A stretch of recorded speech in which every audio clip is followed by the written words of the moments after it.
The European Superleague was proposed by 12 football clubs on the 18th of April 2021.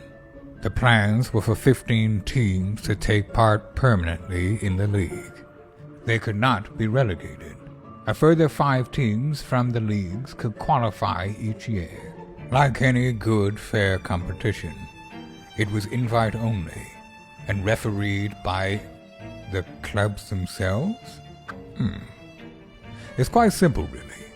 The Super League will bring in more money for the game of football, and the other leagues will, once a year, have 2 players volunteer as tribute. They will fight to the death, and the winners will be afforded crumbs from the Super League table. What it boils down to is billionaires are trying to rob fans of the greatest feeling on earth, where you and some like-minded supporters can come together and watch the team you hate most lose to lower league opposition. Supporters from other teams wasted no time in demonstrating their displeasure. A supporter of the team Leeds United burnt a Liverpool jersey as the team bus made its way into the ground. As it happens, the fan involved wasn't aware of any Super League plans, just fortunate timing to mitigate his pre-planned arson. Fuck the Super League! Fuck the Super League! Unfortunately, no one could tell if they were anti-Super League or simply chanting, "We are Super Leagues." Some of the clubs have come out and made convincing arguments in their own defense. Barcelona made this statement: "We spent all our money on Messi's. Can we have some more?" Liverpool said, "You will never walk alone, except in our stadium." And this is how Manchester City eloquently put it: money, money. Money, money. Money, money, money. One executive is quoted as saying, "Our first motive is profit. Second is the welfare of the game of football." I think that's what we all wanted to hear. Barcelona and Real Madrid, both charities under Spanish law. This doesn't look very charitable, I must say. I am, however, pleased to say there is still a small spark of good and decency in the world. One brave manager left his club in protest at the news. The key issue is around the removal of competition. It's like you all pitched in to buy a football with your mates. Everyone's having fun and more people join in. But the richer kids decide they're going to start playing over here, and they take the only ball. Playing without a ball is fun for a while, but eventually you lose interest. It is strange that a responsibly run club like Arsenal would join a scheme like this. Stranger still that they would be invited. See also the Hotspurs Tottenhams. As the other districts dry up with their leagues obsolete, funding would be cut from grassroots football. Who needs new footballers anyway?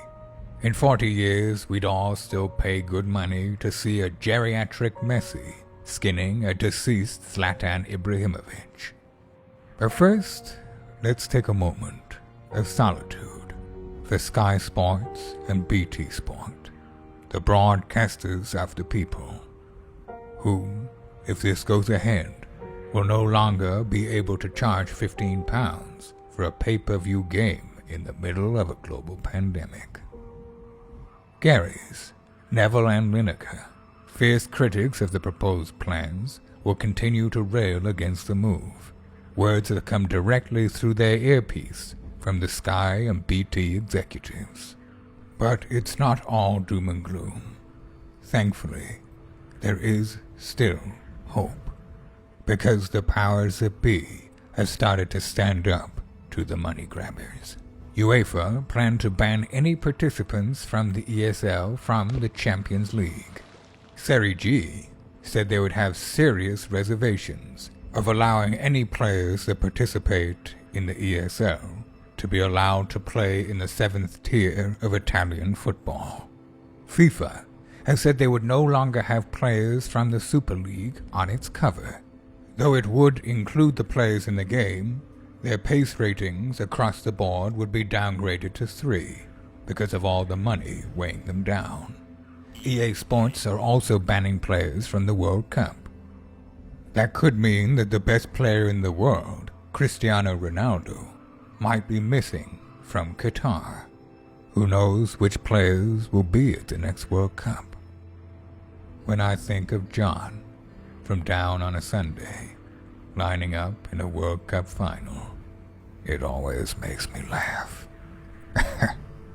John, headed for the Americana. If you're from the future, let me know in the comment section of this audio recording. Did the Super League become a reality? Did John ever make it to the World Cup final? I hope it doesn't happen. I hope that football could actually run a sustainable business model. I hope the greedy fucks get their Oh, scratch that. Just as I was putting the tape under this rock in the Bolivian mountains, I got some news. 9 clubs have just pulled out of the European Super League. I wonder why. It seemed like such a good idea. The kind of idea that would work for everybody. This might actually be the worst coup attempt since Plankton in the SpongeBob SquarePants movie. Anyways, I've got to get the bus back to California. So I'll see you soon for another documentation of the final days of civilization.